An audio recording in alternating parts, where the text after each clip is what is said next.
মমতা বন্দ্যোপাধ্যায় বিধানসভায় দাঁড়িয়ে নৈতিকতার পাঠ দিচ্ছেন। তিনি বলছেন স্পিকারের দিকে কোনোভাবেই কাগজ ওড়ানো যায় না, বিধানসভায় কাগজ ছোঁড়া যায় না।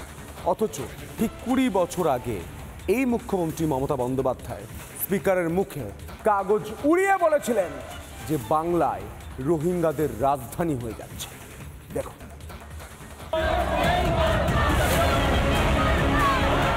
বৃহস্পতিবার বিধানসভায় ধন্যবাদ বিজেপি বিধায়কদের বিক্ষোভ। এই যে কাগজ ছুটছেন বিধানসভায়, এটা কিন্তু অনৈতিক, আনপার্লামেন্টারি।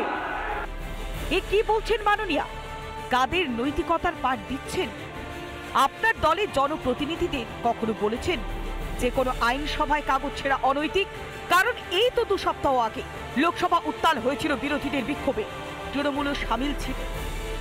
130তম সংবিধান সংশোধনের বিরোধিতায় একজোট ছিল ইন্ডি। সেই বিক্ষোভের মাঝেই কেন্দ্রীয় স্বরাষ্ট্রমন্ত্রীকে লক্ষ্য করে কাগজ ছোঁড়া হয়।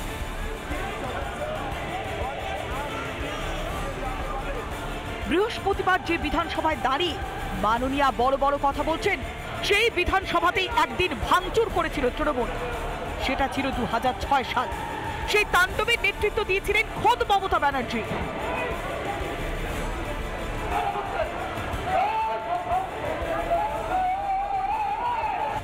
বৃহস্পতিবার বিধানসভায় বিজেপির বিক্ষোভের পর নৈতিকতার জ্ঞান দিচ্ছেন সেই মমতা। মাননীয় অধ্যক্ষ যে কথা বলেন আমরা সেটা শুনে চলি। এই যে কাগজ ছুটছেন বিধানসভায়, এটা কিন্তু অনৈতিক, আনপার্লামেন্টারি, আনডেমোক্রেটিক এবং ইল্লিগাল। কিন্তু মাননীয়া, আপনি কি করেছিলেন লোকসভায়? 2005 সালের এই ছবিটা মনে আছে?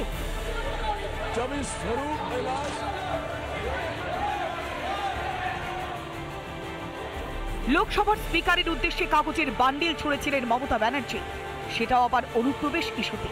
জানি এখন মুখ্যমন্ত্রী মমতার অবস্থানই বদলে গিয়েছে, ঠিক যেমন বদলে গিয়েছে সংসদে আচরণ নিয়ে তার অবস্থান। ওই এখন যাদের দুজনের বন্ধুত্ব হয়েছে, হাত ধরেছে, এক পক্ষ গিয়ে বিধানসভার সমস্ত আসবাবপত্র ভেঙে দিয়ে এলেন, আর আরেক পক্ষ যারা শাসক দল তারা স্কুলের বাচ্চাদের নিয়েছে কিভাবে গণতন্ত্র ধ্বংস হয়েছে তারা দেখালেন। সুতরাং এটা অনেকদিন আগে হয়ে গেছে, আমাদের মর্যাদা নষ্ট করতে হবে। কথায় আছে, আপনি আচরি ধর্ম অপরে শেখাও। কিন্তু তৃণমূলের ক্ষেত্রে বিষয়টা ভিন্ন। নিজের বেলায় আটি সুটি, এটাই ঘাসফুলের নীতি। রিপাবলিক বাংলা। নানা ধরনের কন্টেন্ট দেখার জন্য লাইক করুন, শেয়ার করুন আমাদের ফেসবুক পেজ, সাবস্ক্রাইব করুন আমাদের ইউটিউব চ্যানেল। পাশাপাশি অন্যান্য ব্রেকিং নিউজের জন্য অবশ্যই চোখ রাখুন রিপাবলিক বাংলায়।